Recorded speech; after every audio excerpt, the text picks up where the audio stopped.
Olá pessoal, boa tarde. Olha, vou me permitir hoje guardar o nosso apitinho, certo? Deixar o apitinho para outra hora. Na realidade, a live de hoje, que está começando agora diretamente aqui da redação do Terceiro Tempo, ó, acabei de receber a notificação aqui, eu vou compartilhar na sequência, peço inclusive a você que faça o mesmo, né? Compartilhe a live do Terceiro Tempo que está começando agora, traga mais amigos para a gente falar de esportes, falar de futebol aqui com o pessoal do Terceiro Tempo. Na realidade, esta live de hoje, a live desta terça-feira, deveria começar mesmo, era com 1 minuto de silêncio, né? Verdade. Porque é o seguinte, estou aqui com o Marcos Júnior Micheletti, que você conhece, nosso editor de automobilismo do portal Terceiro Tempo, está sempre aqui também com o mestre Cláudio Karsug nas nossas lives corridas, pós-etapas da Fórmula 1, né? O Marcos está sempre aqui com o Karsug, no Notas do Karsug, e tem uma série de entrevistas lá no Bela Máquina também, na nossa editoria de automobilismo lá do portal Terceiro Tempo, tudo by Marcos Júnior Micheletti. E o Marcão está aqui hoje porque a gente precisa abrir a nossa live falando de Andreas Nikolaus Lauda. O Nick Lauda, que nos deixou na noite de ontem, aos 70 anos, é uma figura marcante e emblemática da história do automobilismo, por isso estou abrindo a live de hoje com a presença aqui do Marcos Júnior Micheletti para falar um pouquinho do Nick Lauda. Obrigado, Marcão, Frank. obrigado, seja bem-vindo, viu? Obrigado, realmente é um dia triste, né, para o automobilismo, para a Fórmula 1 de maneira geral.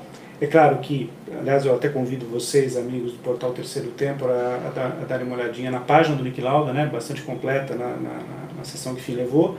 Nós fizemos a notícia ontem à noite, o Frank, inclusive, já foi um dos primeiros a me alertar ontem, né? A gente já estava trabalhando no texto já para fazer a notícia, buscando informações, obviamente, porque essas informações preliminares a gente sempre precisa checar, né? Porque primeiro deu num jornal austríaco, enfim. Enfim, a carreira do Lauda, ela praticamente dispensa grandes comentários. Um tricampeão do mundo, né? Não é à toa, né? Uma pessoa ganhar um campeonato mundial de Fórmula 1 já é fantástico. Ganhar 3 vezes é espetacular. Foram 25 vitórias, 15 delas pela Ferrari, onde ele teve entre 74 e 77. Depois ele foi campeão também pela McLaren. Aliás, é o único piloto na história a ter sido campeão por Ferrari e McLaren. Nós não tivemos nenhum outro piloto que conseguiu esse feito. O Prost, inclusive, se aproximou disso, né? Que já havia sido campeão pela McLaren e bateu na trave com a Ferrari. Quem não se lembra do choque, né, entre Senna e Prost, né, em 90, enfim. Mas falando do Nick Lauda, algumas coisas muito importantes eu acho que devem ser ditas sobre esse tricampeão mundial de Fórmula 1. Foram 25 vitórias, 15 delas pela Ferrari, 2 pela Brabham e 8 pela McLaren, 24 pole positions. E o Lauda teve um acidente absolutamente impossível, improvável da gente imaginar que alguém poderia sair vivo dele, que foi lá em Nürburgring, em 76. Quem não assistiu o filme Rush, né, que é um filme que conta toda aquela trajetória, toda a temporada de 76, né, Frank, é um filme espetacular. É uma história muito mais até de amor, como diz a minha amiga Alessandra Alves, do que de corrida, porque mostra todo o envolvimento, porque quem achava que o Lauda era um grande rival só nas pistas do Hunt, no fundo eles eram amigos, eles se admiravam, eles eram muito diferentes em termos de personalidade, um complementava o outro. Um admirava o jeito de ser do outro, né? Um tão determinado, tão perfeccionista, tão obstinado, como era o caso do Lauda, e o outro que era audacioso e tal, era impulsivo, audacioso, mas o Lauda via todas essas qualidades dele, né, dentro da pista. Né? Você sabe que o Alex Dias Ribeiro, quando esteve aqui gravando o Bela Máquina comigo, ele falou um negócio impressionante, que uma vez ele viu, porque a gente sempre teve a ideia sempre que o Lauda era muito melhor do que o Hunt, né? O Alex, quando veio aqui, me falou o seguinte, ele estava naquela temporada de 76, na época com a Marti, e ele falou assim, olha Marcos, eu vi o Hunt num treino, né? Já tinha terminado a minha sessão e eu fiquei observando o Hunt, ele estava em 76 assim, com a faca nos dentes realmente. Mas só para a gente finalizar sobre o Nick Lauda, queria lembrar uma história, Frank, é o seguinte, quem puder assistir o filme Rush, vai ver toda a dificuldade da recuperação dele, inclusive pulmonar, né? Que é um dos problemas até que ele enfrentou recentemente, no ano passado fez um transplante de pulmão, aquela sucção que era feita, enfim, todo o gás que ele respirou, a fuligem, enfim, por conta, na época os carros não tinham a mesma segurança de hoje, a roupa do piloto não tinha a mesma capacidade de chama que tem hoje em dia, obviamente. E o Lauda, eu vi uma entrevista dele há muitos anos atrás, porque muita gente lembra o fato de que ele recebeu a extrema-unção no quarto, né? O padre foi lá e deu a extrema-unção para ele. E o Lauda estava em coma no quarto, Frank, e ele disse nessa entrevista que eu vi há muitos anos, que ele ouvia tudo o que acontecia no quarto. Ele não conseguia abrir os olhos, não conseguia esboçar qualquer reação, mas ele tinha consciência do que estava acontecendo. E ele ouviu, olha só, amigos, ele ouviu o médico conversando com a esposa, né, do Lauda na época. Ele foi casado mais de 2 vezes, e a esposa na época do Lauda, o médico dizendo, olha, não tem recuperação, ele não vai sobreviver. Não vai sair dessa. E ele ouvindo isso, né, e sem poder esboçar nenhuma reação, e ele pensou, né, ele disse isso, né, que ele falou assim, olha, eu não posso dormir, eu não posso perder a consciência. Ele achava que se ele dormisse ele morreria. Ele conseguiu sobreviver, foi um grande exemplo de superação, indiscutivelmente. E depois que encerrou a carreira dele na Fórmula 1, a primeira, ele parou uma vez, né, depois das 2 temporadas que ele fez na Brabham, estava chegando o Nelson Piquet, de quem ele se tornou um dos maiores amigos. O Nelson Piquet tem isso, reiteradas vezes ele fala isso, que o Lauda foi um dos grandes amigos que ele fez na Fórmula 1, dentro das pistas e depois fora das pistas. E depois o Lauda trabalhou nos bastidores, primeiro na equipe Jaguar, que sucedeu a Stewart, onde o Barrichello correu.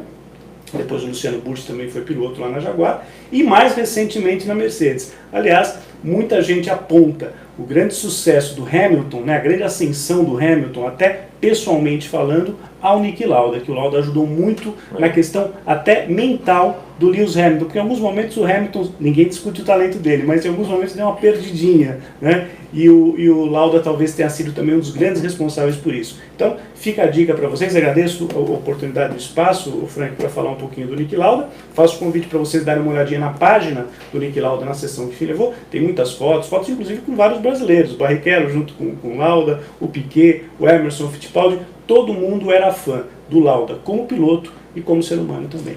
É isso aí, confere lá então no que fim levou, tá? A página do Niki Lauda, e importante esse registro do Marcos para a gente saber assim, ele tem uma carreira como piloto, mas como ele foi e continua sendo importante para quem ainda está na Fórmula 1, né? Como ele ajudou a forjar também os campeões que a gente vê aí pelas pistas do mundo, né? Então assim, é um cara que transcende tudo que ele fez na pista, né? Ele foi muito mais para o esporte em todos os sentidos, né? E o que ele deixa de legado, até escrevi sobre isso aí ontem quando fiquei sabendo. Eu acho que é a questão da obstinação, da determinação, né? De buscar a perfeição. Isso não cabe só na Fórmula 1, né? Cabe em qualquer esporte, né? Acho que qualquer atleta tem que ter um pouquinho da mentalidade. Você sabe, só para encerrar, o Lauda foi dono depois, né, quando ele encerrou a primeira vez a carreira dele, de uma empresa aérea, a Lauda Air, né? Não deu muito certo, mas enfim, durante um tempo ele teve à frente da empresa aérea dele. Ele costumava dizer que a maior dor que ele teve na vida não foi nem a de Nürburgring, mas foi de um acidente da empresa dele, morreram 223 pessoas no voo da Lauda Air. Ele foi o responsável pelas investigações. Ele acabou ajudando nas investigações, descobriu que o voo caiu na Tailândia, aconteceu por causa de um problema que aconteceu aqui no Brasil também, da abertura do reverso, né, sem ter no momento em voo, né? Então ele dizia que essa era a maior dor que ele teve na vida, de ver. Porque a gente fica imaginando, né? Puxa, ele deve ter pensado assim, se eu não tivesse montado essa empresa aérea, as pessoas não estariam naquele voo. Imagina o peso, é claro que isso é uma fatalidade, mas o Lauda tinha essa grande dor também, por isso mesmo ele, apesar de ser muito brincalhão, quem via imagens dele com o Nelson, com outros pilotos e tal, ele parecia, mas no fundo ele tinha essa tristeza, não pelo acidente pessoal dele, que aquilo ele conseguiu contornar, mas pelo que ele imaginou que ele poderia talvez ter evitado em função daquele acidente aéreo. Este era Niki Lauda, senhoras e senhores. Obrigado, Marcos. Obrigado. Vamos fazer uma substituição, vai subir a plaquinha aqui. Passo bastão a gente vai com o futebol pessoal, aqui. um abraço. Enquanto isso, valeu, Marcão. Enquanto isso, eu vou sugerindo a você, que compartilhe a nossa live aí, tá bom? Compartilhe aí nas suas redes sociais também, para a gente poder falar bastante de futebol. A nossa pergunta do dia hoje já está lançada aí. Quem está conosco aí já está até respondendo, né? O pessoal aqui. Pergunta hoje foi sugerida por um ouvinte na semana passada, né? Aquela dos pontos corridos ou mata-mata. Qual que é o seu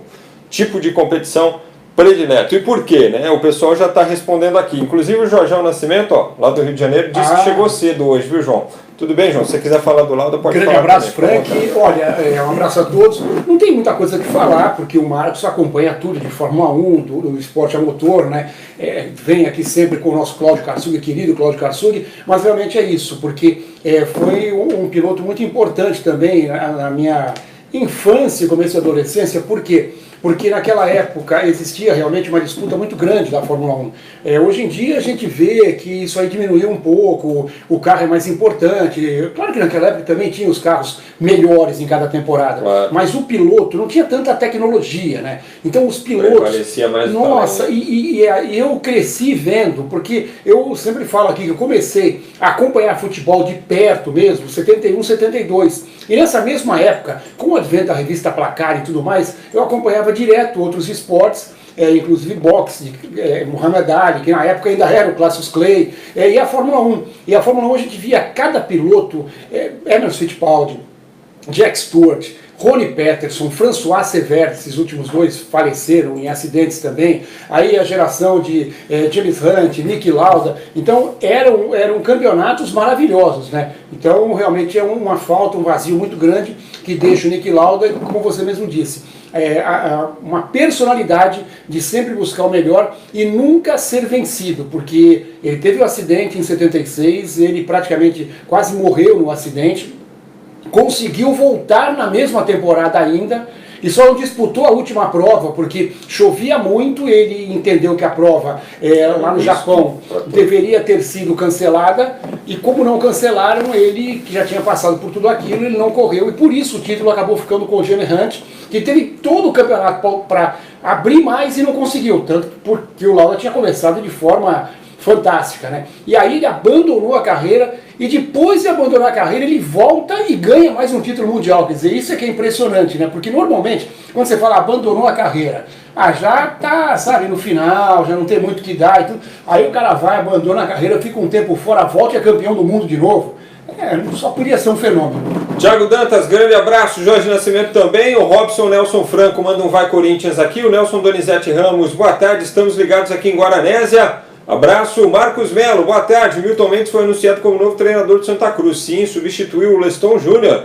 Ele desembarca hoje no aeroporto de Guararapes, vindo de Lisboa. Que bom, hein? Boa sorte aí para o Milton Mendes. O Gabriel Henrique, boa tarde. Lateral Rafinha, praticamente acertado com o Flamengo. Que time é esse? Mas o melhor do Brasil é... Vai Corinthians, ele escreve aqui. Marcelo Sanabria, depois da parada para a Copa América, vocês acham que o professor Luxemburgo conseguirá melhorar o nível da equipe do Vasco da Gama no Brasileirão e talvez chegar junto ao primeiro pelotão? Chegar junto ao primeiro pelotão não vai rolar não, mas se ele conseguir se segurar aí até a parada para a Copa do Mundo e se a diretoria conseguir alguns reforços, talvez ele acerte o time, né? Pelo menos para não ficar lá embaixo na zona do rebaixamento. Natal Alves Barreto, para mim mata-mata é muito mais emocionante. O Rafa Antonelli, mata-mata. Joel Santos, boa tarde Milton. Nós corintianos estamos muito tristes com o atropelamento do 100 Mundial do Tibico da Vila Belmiro, um timeco, né? Parabéns pelo programa. Oi Joel Santos, Milton vai receber sua mensagem, tá bom? Marcelo Sanabria, mata-mata é sensacional. Cleberson Tony da Silva, Frank, o São Paulo tem chance de vencer o Corinthians na próxima rodada? Olha, chance tem, né? São Paulo que confirmou o Calazans aí, né? Antecipou na realidade a vinda do Calazans, porque ele já tinha um pré-contrato assinado para vir no ano que vem. O São Paulo chegou a um acerto com o Fluminense, vai emprestar o Brenner até o fim da temporada. Pergunta do dia, João, mata-mata ou pontos corridos? Sinceramente, Frank, eu sou do tempo do mata-mata, né? Eu fui criado, naquele meu começo, não de carreira, mas de garoto vendo futebol. Claro que teve um campeonato outro estadual, por exemplo, eu vi um campeonato de pontos corridos maravilhoso em 72, em que São Paulo e Palmeiras foram campeões e vice invictos. Nenhum dos dois times perdeu nenhum jogo. Naquela época já se sabia que os dois eram os melhores e por isso a tabela deixou os dois para a última rodada. O jogo foi no Pacaembu e o Palmeiras conseguiu empatar 0-0 ganhando o título de forma invicta, o São Paulo invicto também vice. Mas depois disso, foram poucas as edições, inclusive no Paulista mesmo, 73 decisão, 74 decisão Palmeiras e Corinthians. Então de lá para cá a gente se acostumou com o mata-mata. É lógico, é claro, não tem como negar que o campeonato de pontos corridos ele é o mais justo. Ele é o mais justo. Mas uma coisa que se adapta para a Europa não quer dizer necessariamente que se adapta aqui no Brasil. A gente aqui tem torcedores diferentes. Sabe, a gente aqui tem uma situação diferente. O que eu acho é isso. Eu acho que o campeonato já melhorou bastante com premiação, com as vagas para a Sul-Americana, para Libertadores. Então isso aí já faz com que não perca o interesse. O campeonato não perde interesse nas demais brigas. Nas demais brigas. Sabe? Então, porque antigamente todo mundo falava isso. Antigamente era verdade. Você tinha um campeonato, por exemplo, de pontos corridos. Chegou na metade do segundo turno, já está decidido o campeonato. E antes, se fosse antes, a gente só tinha uma vaga para Libertadores, era só o campeão, ou só campeão e vice. Isso, quando ainda era nos pontos corridos, no mata-mata. É complicado, mas vocês vão entender. Naquela época tinha mata-mata, e por isso que era legal, o campeonato ia até o final tendo interesse. Só que não tinha interesse para as situações intermediárias. Só tinha interesse para quem chegava na final. Os dois que ficavam aí na semifinal não ganhavam nada. Aí, os que perdiam nas quartas de final não ganhavam nada. Hoje, essas equipes vão ganhar vaga para Libertadores. De repente, vai ter até briga de um sétimo contra um oitavo por uma vaga de Libertadores, dependendo das outras competições. Então, eu acho que hoje, essa história de que é o mais justo. O mais justo é ganhar o regulamento que tiver. Então, eu acho que para o futebol brasileiro, eu fico com o mata-mata. Eu acho que não se enquadra aqui no futebol brasileiro, porque aí vai falar, mas é o mais justo. Mas só que aí quando o campeonato é decidido, tem essas brigas também, claro, mas o torcedor começa a ir embora do estádio mesmo, porque não vê interesse. Então, eu não sei, de repente você tem a sua opinião diferente, claro, mas eu ficaria com o mata-mata. Eu acho que o Brasil não está acostumado com o torneio de pontos corridos, vem aí tendo essa experiência já há muito tempo. 16 anos. 16 anos desde 2003, porque em 2002 todo mundo reclamou que o Santos, o oitavo, foi eliminar o São Paulo, que era o primeiro, mas é do jogo, o regulamento era aquele. E se mudar o regulamento de novo para mata-mata, interessa que o time foi o melhor durante o campeonato todo no primeiro turno, ele vai ter que continuar mostrando isso. Se não mostrar, bal. É isso aí, ó. Cleverson Antônio da Silva, que perguntou de São Paulo aí. O Alexandre José da Silva Almeida, boa tarde. Nos pontos corridos, o melhor time é sempre campeão. Edmundo Patrício, saludos para todos. Gente boa, mas da parte da galera da churrascaria Plataforma lá em Nova York. Quando eu for para Nova York, eu vou rangar aí, hein? Pode me esperar. Natal Alves Barreto, vai esperar bastante. Sou da cidade de Gado Bravo, na Paraíba, perto de Campina Grande. Que maravilha, hein? Gado Bravo. Que legal, bicho. Pedro Maravelli, boa tarde. As duas formas de competição agradam. As duas fórmulas são contempladas em competições diferentes e isso é muito bom. Copas podem ser por mata-matas, mas brasileiro tem que ser por pontos corridos. Essa é a minha opinião também. Ô Pedro. Cleverson Antônio da Silva, Frank. Qual a chance do Bahia passar de fase na Copa do Brasil? Bahia e São Paulo? Olha, como o primeiro jogo é aqui em São Paulo, eu diria 55 São Paulo, 45 Bahia. Ó, como tá equilibrado, hein? Pelo que eu vi o jogo do final de semana entre São Paulo e Bahia, eu coloco 50-50. Lindalva Farias, boa tarde, Galega. Um abraço pra Galega. Alex Marques, mata-mata é mais emocionante. O Cleberson Antônio quer que a gente fale do Schumacher, né? Com o assunto aí do... O problema é que a gente não tem informação do Schumacher, né, para falar. Ele segue lá sendo assistido pela família e a gente não tem assim, informações, né? Porque a gente sabe que o estado dele não é bom, né? Não é dos melhores, nunca foi, né? Desde o acidente. A Lindalva Farias, oi.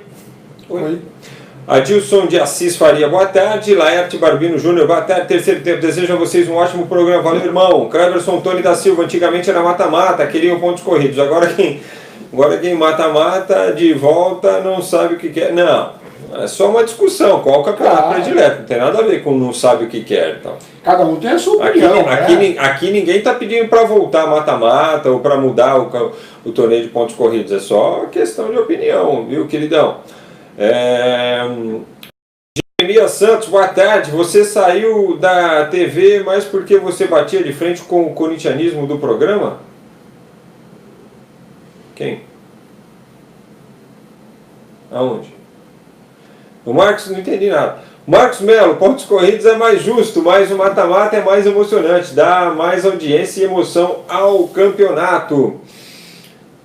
Talvez até por isso a Copa do Brasil tenha sido amplamente valorizada aí nas duas últimas edições, e talvez até por isso ocorreu a mudança também na Copa do Brasil com a entrada dos times da Libertadores a partir das oitavas. Eu vou colocar uma outra situação que eu vejo...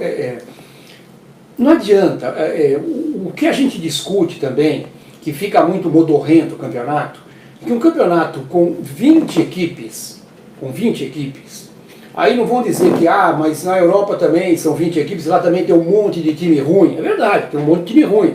Mas aqui a gente tem Libertadores, aqui a gente tem Copa do Brasil, lá as competições intermediárias que eles têm, Copa do Rei, sabe? Tem a Liga dos Campeões, que é fantástica, então não tem como se discutir. Aqui no Brasil, acho que 20 times é muito. Acho que 20 é muito. Por isso que 38 rodadas. Aí se você falar assim, no meu modo de ver, tinha que ser 16 times. É que ninguém vai aceitar isso, porque eles ficam com baita medo de ser rebaixado. Com baita medo. Todos os grandes. Porque, imagina, se com 16, subindo, aí de repente 2 e 2. Mesmo assim, 16 já vai afunilar, o sarrafo vai ficar lá em cima. Aí já imaginou, você acha que alguém vai assinar um regulamento desse? Ninguém. Que todo mundo vai ter medo. Corinthians vai ter medo, Palmeiras vai ter medo, Santos, São Paulo, Flamengo, Fluminense, porque uma hora o bicho vai pegar pro seu lado. Então é mais tranquilo fazer com 20. Aí são 38 rodadas, aí é complicado realmente, porque fica muito mais difícil de você ter um equilíbrio maior até um certo ponto do campeonato. Se a gente tivesse 16 times, seriam 30 rodadas. 8 rodadas acabam fazendo uma diferença muito grande nesse espaço enorme que o brasileiro leva. Certo, eu acho que aqui no Brasil, em termos de competição, tá tudo bem, tudo tranquilo. Rodrigo Garcia, boa tarde, Frank e João. Tenho duas bombas para falar para vocês. Ontem estava vendo um canal no YouTube, depois você passa aqui o nome do canal para dar crédito para a informação, já que a informação é do canal. E a manchete era Kaká na CBF. Vocês têm alguma informação dele no lugar do Edu Gaspar na seleção brasileira? E nesse último, Edmundo, ele cravou Kahneman e Gemerson, né, no Flamengo. Vocês têm esta informação? Não estou sabendo de nada, de nenhum. O Gemerson, o Flamengo, já ouvi alguma coisa do Gemerson. Que o Flamengo quer um lateral direito, já pegou Rafinha, um lateral esquerdo e um zagueiro de área. E o Gemerson seria um dos nomes. Agora, em relação a Kahneman, eu acho muito difícil, porque tem muita gente de fora já de olho nele. Aí a concorrência seria desleal. E com relação ao substituto do Edu Gaspar, a gente ouviu falar do Juninho. Pelo menos eu ouvi falar do Juninho Paulista. Mas, qualquer um que for lá também, falar para você. Se for para substituir o Edu Gaspar... É para abrir coletiva, né? Te juro. Juro para você, viu? Algumas coisas melhor a gente não expressar opinião. Frank, se o Tite for demitido pelo Caboclo, presidente da CBF, segue o Rodrigo, quem que seria o próximo técnico da seleção brasileira? Eu acho que tem um lobby forte pelo Renato Gaúcho. César Marques, boa tarde, ótimo programa. Não seria o meu técnico, só acho que tem um lobby para o Renato Gaúcho. Valdir Gomes, mata-mata é melhor. Jeremias dos Santos, você trabalha na TV Mais com Carreiras?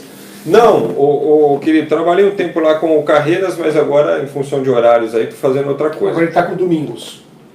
E tô na Kiss FM agora, na parte da noite, por isso que não estou mais lá. José Vitor Cunha, prefiro mata-mata, mas os pontos corridos é mais justo. Quem é fã número 1 de mata-mata é o Milton Neves, é isso mesmo. E aí na semana passada um rapaz perguntou aqui e colocou, né, pra gente discutir isso aqui. A gente prometeu discutir esta semana e estamos discutindo.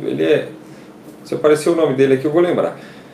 E é isso aí, Jeremias. Hoje tem Copa Sul-Americana de brasileiros, só o Atlético Mineiro contra o La Calera, né, João? E aí o Unión La Calera foi a equipe que eliminou a Chapecoense, né? Na Sul-Americana. Não vai ser um jogo tão fácil para o Atlético, mas não acho que o Atlético tirou 8 jogadores da viagem. Tá fora o Vitor, o Revers, o Ellison, o Ricardo Oliveira, Casares, Luan, então é aí que aumenta a chance do La Calera fazer um resultado nesse primeiro jogo, mas acho que de qualquer forma o Atlético tem toda a chance de virar no jogo de volta. Tem mais time, não tem altitude lá, apenas o clima que é diferente, né? Mas está em 5º lugar no campeonato chileno, não tem grandes... Tem o Walter Bou, que é aquele atacante, né? Que jogou aqui no Brasil, inclusive, jogou no Vitória, né? O Walter Bou. Tinha 2 Bou, né? Eu não sei qual deles. Esse é o Bou... É o Bou fraco. É o Bou fraco. Não faz também, não assusta tanto também, viu? Eu acho que o Atlético é favorito para a vaga. Acho que o empatezinho estaria muito bom. O Atlético em Sul-Americana nunca venceu fora de casa, mas também foram 2 participações só até agora, né? É isso aí. O Rodrigo Garcia quer saber se o Milton Cruz trabalharia como técnico do Corinthians Sub-23. Eu acho que trabalharia sim. O Milton Cruz, ele está falando porque ontem estive com o Milton, né, num programa lá na Kiss FM, o Milton Cruz é o seguinte, ele tem um know-how muito grande, certo? Só que ele não emplacou num time grande. Então o Milton fica trabalhando em times em outros mercados e tal, e ele falou, tô cansado disso porque eu não preciso mais disso, porque trabalhou no Náutico, não recebeu, 5 meses, Sem problema. Trabalhou no Sport, recebeu 1 mês, trabalhou acho que 1 ano e 2 meses no Figueirense, recebeu 7 meses, você entendeu? Então esse tipo de coisa também, quando você tem um nível profissional, cansa os caras, velho. Então assim, tá tudo na eu tô falando isso aqui porque ele disse ontem lá no programa, então não é segredo para ninguém, ele mesmo disse. Aliás, ele falou coisas inéditas, talvez, sobre a saída dele no São Paulo, que o problema todo foi com o atual presidente mesmo, o Leco, né? Ele é possesso da vida com o Leco, enfim. E outra coisa, acho que talvez a pergunta... Então assim, Rodrigo, respondendo a sua pergunta, se entra um convite do Corinthians Sub-23 para o Milton Cruz, ele aceita por quê? Porque ele sabe que aqui no Corinthians ele pode ganhar menos do que ele ganharia como um treinador de equipe profissional, só que pelo menos ele vai receber, entendeu? E se atrasar, vai atrasar 5, 10, 15 dias. E talvez a pergunta tenha sido feita, não sei, Frank, eu vi também de outra forma. Eu entendi talvez que se ele seria técnico do Sub-23 do Corinthians, não só por ser o Sub-23, talvez por ser o Corinthians, porque ele tem uma ligação muito grande com o São Paulo. Eu acho que não teria nenhum problema. Milton Cruz, quanto a isso, ele trabalharia como jogador, ele jogou em vários outros times, jogou no Internacional, e ele como técnico passou muito tempo no São Paulo, como auxiliar, como treinador, porque foi formado no São Paulo, mas eu entendo que não teria nenhum problema. Se a ideia, se a pergunta seria em relação a isso também, eu tenho certeza que ele trabalharia tranquilamente no Palmeiras, no Corinthians, em qualquer equipe. E aliás, ele disse o seguinte, só saiu de São Paulo porque o São Paulo quis, né? O cara tinha 23 anos de São Paulo. O Atlético Mineiro, eliminado na Libertadores, virou candidato ao título na Sul-Americana, diz aqui o Alexandre José da Silva Almeida. Olha, não sei não, viu, Alexandre? Eu não cravaria ainda o Atlético como candidato, não. Porque você já abriu mão de 8 titulares, o presidente disse que é a Série B da Libertadores. Tipo, meio que fez pouco caso. Tudo bem que isso foi no ano passado, né? Laerte Barbino Júnior, são mais pontos corridos para ser mais competitivo, dá mais renda, premia o melhor time, já o mata-mata nem sempre premia o melhor time, essa é a minha opinião, mas eu acho que tem que ter isso aí também. Eu acho que quem não tem uma condição, vamos dizer assim, um time que não tem a condição financeira que hoje tem Palmeiras, Flamengo e Flamengo, vai. Mas de repente no mata-mata ele pode fazer um jogo bom, pegar o Palmeiras ou o Flamengo num dia ruim e complicar a vida desses times. Eu acho que isso vale pro mata-mata, entendeu? Eu acho que se não fosse mata-mata, nós não teríamos Santo André campeão da Copa do Brasil, Paulista, acho que nem o Juventude do Valmir Louruz. Então, Frank, exatamente isso. Eu terminei agora há pouco uma pós, e a minha tese da pós foi que os pontos corridos eles mataram os pequenos do futebol brasileiro. É a morte dos pequenos do futebol brasileiro. E claro que a gente tem que fazer um estudo sobre isso. Desde que os pontos corridos começaram, em 2003, que eu tenho isso marcado, mas eu não tenho de cabeça. Sabe quantos times, fora o eixo Rio, São Paulo, Minas Gerais, Rio Grande do Sul, sabe quantos times terminaram entre os 4 primeiros do brasileiro? Não sei. Acho que 4 times só. Acho que foram 2 vezes o Atlético Paranaense, uma vez o Goiás e uma vez o São Caetano, pelo que eu me recordo. 4 times apenas, entre os 4 primeiros, campeão nem pensar. Campeão nem pensar, vice o Atlético foi, naquele ano que o Santos foi campeão. Mas é muito pouco. E aí eu contei toda a história do Campeonato Brasileiro, que teve como campeões o Guarani de Campinas, porque a Copa do Brasil a gente não adianta, a gente já sabe que tem isso, porque é mata-mata e continua tendo o mata-mata. Claro que hoje em dia ficou mais difícil porque hoje os grandes todos participam, e naquela época era só campeão e vice, então aumentava a possibilidade de uma surpresa.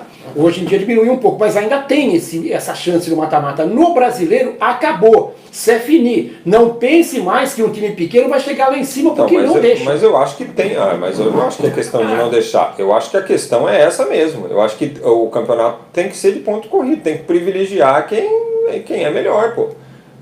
No fim das contas, entendeu? Mas não privilegia, Frank, só o melhor. Porque o melhor, ele é melhor porque tem muito mais dinheiro. Então o cara pode contratar muito mais. Enfim, é lógico, é um ciclo vicioso. Palmeiras ganha X da patrocinador, o Flamengo ganha da televisão, o Corinthians da televisão. Só não está melhor porque ele está devendo até as calças do estádio.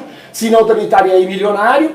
Os times que ganham as competições cada vez ganham mais dinheiro e os outros sobrevivem, lutam para sobreviver, porque não tem dinheiro para montar um time forte, então não adianta. Mas isso não é característica do futebol brasileiro, né? Isso é no mundo inteiro. Você pega os outros campeonatos, é a mesma coisa. Tem os times que você sabe que vai disputar o campeonato, que vai disputar o título, e tem os times que você sabe que vai participar do campeonato. Mas eu só estou colocando aqui numa outra circunstância, numa outra característica, a gente teve vários campeões brasileiros saindo dessas outras equipes, e hoje a gente não tem mais e não vai ter. Não adianta que acabou. É só Carioca, Paulista, Mineiro e Gaúcho. Esquece os outros centros. Não vai ter, eu acho que também não é.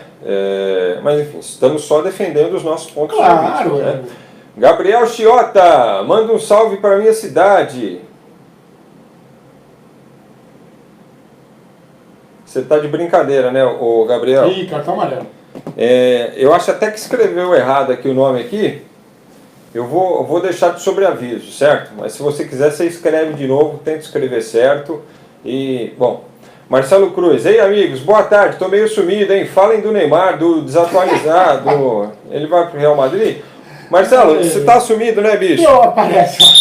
Então você aparece já para tomar um cartão amarelo. Cansado do Neymar aqui. Nós vamos falar dele só na Copa América agora. O João Luiz Pires. João, para você também um cartão amarelo, que a live não é para essas coisas. Aqui a gente fala de futebol. Se quer falar de política, faz o seguinte, escreve para Veja, para Oia, para Espia, sabe? Aqui não. Marcelo Cruz, cartão amarelo, mais um não, você recebeu o cartão amarelo daquela vez, agora você está com o segundo cartão amarelo, entendeu? Tomou o terceiro. O Clarkson Ramos Moura, mata-mata, mais emoção. O Carlos Lélio, futebol brasileiro tá chato, temos que nos inspirar em outros esportes. Mas o Guarani era maior que muitos clubes que hoje são grandes, diz aqui o Gabriel. Não, o Guarani fez um grande time lá em 78, os grandes já eram grandes. É que assim, cara, de vez em quando esses grandes clubes conseguem fazer grandes times, né, grandes equipes, como fez o São Caetano numa época em que, poderia se tivesse pontos corridos na época do São Caetano, lá aquele São Caetano que teve como ápice chegar à decisão da Libertadores, foi vice-campeão lá com o Jair. Mas aquele São Caetano da Copa João Avelange, bateria qualquer time, velho. E a gente sabe por que não venceu também. O Bragantino montou grande time, a Inter de Limeira foi campeã paulista, então a gente teve. Mas são equipes realmente sazonais, mas que naquela época tinham essa liberdade para poder chegar numa final com um estádio maior. Eu acho que vai de você, assim, conseguir formar um bom grupo, né? E como diria o Jair Pisserni, que já que a gente está falando de São Caetano, fazer aquilo da liga, velho. Porque você vai fazer um bom campeonato, você não vai conseguir fazer 2, 3, porque aquele grupo imediatamente vai ser desfeito, porque os grandes vão observar e vão lá buscar. Isso aconteceu com o São Caetano, e você pode ver que com certeza isso aconteceu com o Coritiba, que foi campeão brasileiro lá na década de 80, Aconteceu com o Santo André, mais recentemente, que foi vice-campeão paulista de 2010. É que o Curitiba, vai acontecer. o Curitiba a situação foi meio diferente, viu, Frank? O Guarani não. O Guarani, ele tinha grandes talentos que inclusive foram forjados lá, como o Careca e como o Renato. Tinha o Zenon, que veio de Santa Catarina, mas era um baita jogador de seleção. O Zé Carlos, que foi um dos injustiçados em seleção durante muito tempo também, né? O Mauro era um bom lateral, o Miranda. Mas o Curitiba, a situação do campeonato de 85 foi algo que saiu meio do controle, porque a CBD na época, ela fez um campeonato, a CBF, era a CBF, fez um campeonato totalmente Frankenstein. Ela colocou os 20 melhores no grupo verde e os 20 menores no grupo amarelo. E classificaram para a segunda fase os 8 de um grupo e os 8 de 8 do outro. Quer dizer, se classificaram para a segunda fase 8 times dos menores que estavam entre os pequenos e 8 dos grandes. Então aí já diminuiu muito a chance dos grandes, né? E o Curitiba já tinha um time já meio veterano. Ele não desmanchou depois, porque já era Marco Aurélio, o Lela já estava lá há algum tempo, o Rafael Camarota era o goleiro. Então eu entendi o que você quis dizer do São Caetano e do próprio Guarani, que depois foi desmontado, porque o Zenon foi para o Corinthians. Mas o Curitiba nem tanto. Aí a gente está aqui falando de regulamento, porque o regulamento foi esdrúxulo, né? Foi esdrúxulo. Aquele regulamento foi terrível. Mas se você pegar aí um campeonato em que você faz 2 turnos e pega os 2 campeões e mais os 2 melhores que pontuam, porque você também não pode também colocar o campeão em um turno, o campeão em um turno e de outro, ou o campeão em vice, aí no segundo turno eles não fazem nada, sabe? E os melhores times nos pontos corridos não se classificam. Então tem várias formas de fazer um campeonato legal, mas aquele foi um terror. Olha só, últimas mensagens aqui, ó, sugestão do Alexandre José da Silva Almeida. No Brasil, seria interessante o sistema de gestão clube-empresa? Ó, fica a pauta aí para as próximas, hein? O assunto é legal, eu sou favorável, já adianto. Marcílio Gambá, mata-mata. O Reginaldo Alves, boa tarde, amigos. Acham que a fraca seleção do Tite na Copa América vai só atrapalhar o Campeonato Brasileiro, Copa do Brasil, Sul-Americana, Libertadores? Manda um abraço para Araraquara. Atrapalhar não, porque para o campeonato, né? Mas eu acho muito pelo contrário. Eu acho que ela dá até a possibilidade dos clubes, os que não tiveram jogador de seleção, ou enfim, dos clubes fazerem uma espécie de intertemporada, tentar ajustar para voltar e fazer um campeonato melhor. Não precisa fazer. E até porque, né, Frank, a gente tem a janela do meio do ano. E muita gente sai. Agora mesmo a gente está ouvindo falar sobre o interesse de vários times em cima do Cuéllar, do Flamengo. A gente já comentou aqui sobre jogadores que podem sair. Então, é uma forma do time ter esse respiro durante a Copa América. Se sair alguém, ele tem tempo para buscar alguém, colocar no time, fazer com que aquele jogador se adapte, ou que o time se adapte sem aquele titular que foi embora. Vamos lá, estouramos de novo. Parma Souza, boa tarde, é o Ricardo de Campo Largo. Campo Largo é Paraná. Palmeiras vai ser campeão brasileiro? Não sei. Henrique Sampaio, vendo vocês em São João dos Patos, no Maranhão. Carlos Célio, sou a favor dos pontos corridos com mata-mata. É um campeonato híbrido, né? O campeonato que era antes. Vinha, pontos corridos, classificavam 8. Tiago Dantas, grande João, grande Frank, cheguei atrasado hoje. Pontos corridos é mais justo, hein? Vence quem tem mais regularidade. Abraço pessoal da New York City Technology, para o meu amigo Will Scarpa e o cantor sertanejo Eduardo Costa. Você tá bem de amigo, hein? Que estiveram juntos em BH, gravaram um vídeo, mandaram um abraço para mim, legal. Verdade, falei errado, eles montaram um grande time, foi o caso do Ajax esse ano, montaram um elenco bom, pena que saíram para o Tottenham. Gabriel Chiota, gosto mais do mata-mata, porque o dinheiro não monopoliza o campeonato. A Maurício Silva, se continuar do jeito que está indo, na 28ª rodada, já sabe, né? Elbert Porto, o Guarani só formava jogador para vender, durou muito na primeira divisão.